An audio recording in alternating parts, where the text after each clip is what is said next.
Commentaire de saint Thomas d'Aquin sur l'évangile de Jean, chapitre 1er, le témoignage de Jean-Baptiste, suite. Il est remarquable que cette parole « Que cherchez-vous » soit dans cet évangile la première que prononce le Christ. Cela convient bien car ce que Dieu réclame en premier lieu de l'homme, c'est la droiture d'intention. Selon Origène, Jean-Baptiste avait prononcé 6 paroles, et le Christ prononce maintenant la 7e. En effet, Jean parla une première fois pour rendre témoignage au Christ. Il criait « Voici celui dont j'ai dit, celui qui vient après moi est passé devant moi, parce qu'avant moi il était. » Jean chapitre 1, verset 15. Une seconde fois, quand il dit « Je ne suis pas digne de dénier la courroie de sa sandale » verset 27. La 3e, « Moi je baptise dans l'eau, au milieu de vous se tient quelqu'un que vous ne connaissez pas. » Verset 26. La 4e, « Voici l'agneau de Dieu, voici celui qui enlève le péché du monde. » Verset 29. La 5e, « J'ai vu l'Esprit descendre du ciel comme une colombe, et il est demeuré sur lui. C'est lui le Fils de Dieu. » Verset 32. La 6e, lorsqu'il dit de nouveau « Voici l'agneau de Dieu » verset 36. Et le Christ prononce la 7e parole pour nous faire entendre mystiquement que le repos, marqué par le 7e jour, nous viendra par lui, et qu'en lui est la plénitude de la grâce septiforme de l'Esprit Saint. Maître, où habites-tu ? Il précise ensuite ce qu'il cherche en le suivant. Voilà la réponse des disciples. Le Christ a posé une seule question. La réponse des disciples est double. En effet, ils disent d'abord pourquoi ils suivent le Christ, c'est afin de recevoir son enseignement. Cela, il l'exprime en l'appelant Rabbi, c'est-à-dire maître, ce qui revient à dire « Nous te cherchons pour que tu nous enseignes ». Car ils avaient déjà compris ce que Jésus devait dire plus tard, « Vous n'avez qu'un maître, le Christ ». Chapitre 23, verset 10. Il précise ensuite ce qu'il cherche en le suivant. « Où habites-tu » Certes, au sens littéral, on peut dire qu'il cherchait vraiment la demeure du Christ.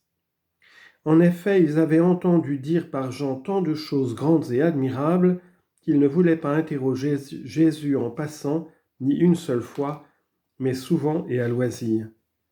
Ils voulaient donc connaître sa demeure afin de pouvoir s'y rendre fréquemment, selon le conseil du sage. Si tu vois un homme sage, va le trouver dès le point du jour, et que ton pied use le seuil de sa porte. Siracide, chapitre 6, verset 36.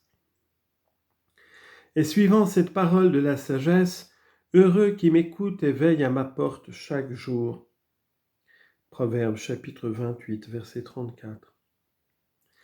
Au sens allégorique, la demeure de Dieu est dans les cieux selon le psaume. J'ai levé les yeux vers toi qui habites dans les cieux. Psaume 122, verset 1. Les deux disciples cherchent donc où habite le Christ, parce que nous devons suivre le Christ pour être conduits par lui aux cieux, c'est-à-dire à la gloire céleste. Enfin, au sens moral, il demande à Jésus « Où habites-tu » comme s'il voulait savoir ce que doivent être les hommes pour être dignes que le Christ habite en eux, selon ce que dit l'apôtre. Vous êtes construits pour être une demeure où Dieu habite. Éphésiens chapitre 2, verset 22. Et selon la demande de l'épouse du Cantique des Cantiques, « Apprends-moi, toi que mon cœur aime, où tu mènes paître ton troupeau, où tu reposes à midi. » Chapitre 1, verset 6. « Venez et voyez, leur dit-il. » Ces paroles exposent l'instruction que le Christ donne à ses disciples. En premier lieu est décrite l'instruction elle-même. Ensuite est mise en lumière l'obéissance des disciples. Enfin est précisé le moment de cette instruction. Jésus leur dit en premier lieu, « Venez et voyez », c'est-à-dire où j'habite.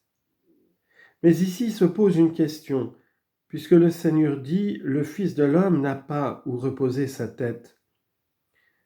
Matthieu chapitre 8, verset 20. Comment peut-il dire ici, « Venez et voyez où j'habite » ? Je réponds en disant avec saint Jean Chrysostome que la parole du Seigneur en saint Matthieu signifie que le Christ n'eut pas de demeure propre. Elle ne veut pas dire qu'il ne pouvait pas demeurer dans la maison d'un autre. C'est cette maison qu'il invitait les disciples à venir voir en disant « Venez et voyez ». Au sens mystique, le Christ dit « Venez et voyez » parce que l'habitation de Dieu, celle de la gloire comme celle de la grâce, ne peut être connue que par expérience. En effet, elle ne peut être expliquée. Ainsi lit-on dans l'Apocalypse, « Au vainqueur, dit l'Esprit, je donnerai une pierre blanche, et sur cette pierre un nom nouveau se trouve écrit, que nul ne connaît, sinon celui qui le reçoit. » Apocalypse chapitre 2, verset 17. Voilà pourquoi le Christ dit « Venez et voyez ». Venez par la foi et par les œuvres, et voyez par l'expérience et la connaissance. Remarquons qu'il y a 4 moyens de parvenir à cette connaissance. Le premier est la pratique des œuvres bonnes, et c'est pour cela qu'il dit « Venez ». Quand viendrai-je et paraîtrai-je devant la face de Dieu ? Psaume 41, verset 3. Le second, c'est le repos de l'esprit ou l'absence de préoccupation. Chassez toute préoccupation et voyez que je suis Dieu. Psaume 45, verset 11. Le troisième, c'est le goût de la douceur divine. Goûtez et voyez combien le Seigneur est doux. Psaume 33, verset 9. Le dernier, c'est l'appartenance sans réserve à Dieu dans la prière. Élevons nos cœurs avec nos mains en priant vers le Seigneur qui est dans les cieux. Lamentation chapitre 3, verset 41. C'est pourquoi le Seigneur dira « Touchez et voyez qu'un esprit n'a ni chair ni os, comme vous voyez que j'en ai. » Luc chapitre 24, verset 39. Ils demeuraient et ils demeurèrent auprès de lui ce jour-là. Ici nous est montrée l'obéissance des disciples, car c'est en venant qu'ils virent, et ce qu'ils virent, ils ne l'abandonnèrent pas. Ils demeurèrent auprès de lui ce jour-là. En effet, comme Jésus le dira, « Quiconque écoute le Père et se laisse instruire vient à moi. » Jean chapitre 6, verset 45. Ceux qui abandonnèrent le Christ ne l'ont pas vu encore comme il faut le voir. Mais ceux qui le virent en croyant parfaitement demeurèrent auprès de lui ce jour-là. L'écoutant et le voyant, quel jour bienheureux et quelle nuit bienheureuse ils passèrent. Heureux tes gens, heureux tes serviteurs qui se tiennent sans cesse en ta présence. Premier livre des Rois, chapitre 10, verset 8. Et donc nous aussi, comme le dit saint Augustin, bâtissons dans notre cœur et faisons-lui une demeure où il vienne nous enseigner. Jean dit, ce jour-là, parce qu'il ne peut y avoir de nuit là où est la lumière du Christ, là où est le soleil de justice. Malachie, chapitre 4, verset 2. C'était environ la 10e heure. L'évangéliste précise ici l'heure de la rencontre. Au sens littéral, cette mention a pour but de faire l'éloge du Christ et des disciples. En effet, la 10e heure est proche de la tombée du jour.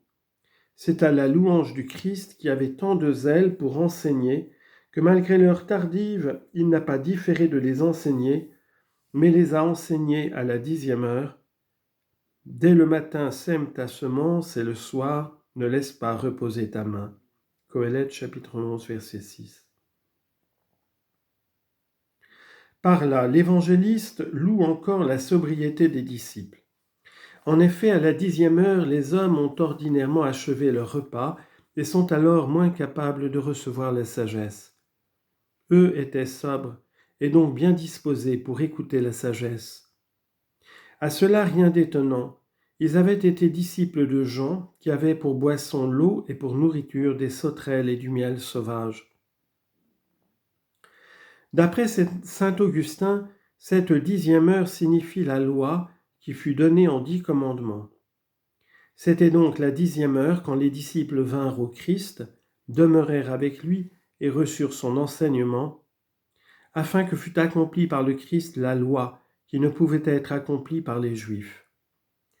C'est pourquoi encore à cette heure même il fut appelé Rabbi, c'est-à-dire maître.